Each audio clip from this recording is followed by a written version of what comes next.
நீங்க போற பாதையில வலி இருந்தாலும் பரவாயில்ல, கர்த்தரை துதிங்க. வேதனை இருந்தாலும் பரவாயில்ல, கர்த்தரை துதிங்க. போராட்டம் இருந்தாலும் பரவாயில்ல, கர்த்தரை துதிங்க.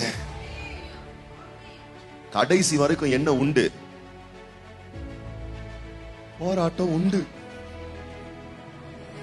நீங்க நினைப்பீங்க இது எனக்கு கிடைச்சிட்டா போதும், இதை அடைச்சிட்டா போதும், இது முடிஞ்சா போதும். கிடையாது. அதுக்கப்புறம் இன்னொரு செக் இருக்கு. அதுக்கப்புறம் இன்னொரு பிளெஸிங்ஸ் பெற வேண்டி இருக்கும். அதுக்கப்புறம் இதெல்லாம் நான் சொல்றேன் பாருங்க. இந்த வசனத்தின்படி நீங்க வாழ ஆரம்பிச்சுட்டா ஒரு அட்டெம்ப்ட் இல்ல, ஒரு செக் இல்ல, ஒரு எக்ஸாம் இல்ல, ஒரு டெஸ்ட் இல்ல, 1000 பரீட்சைகளையும்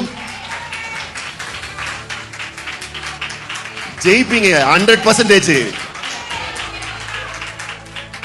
சிங்கத்தை பார்த்து சிதறாதே, கரடிகளை பார்த்து கதறாதே. கோலியாத்தையே மேற்கொள்ளக்கூடிய அபிஷேகம் உங்கள் மேல் இருக்கிறது.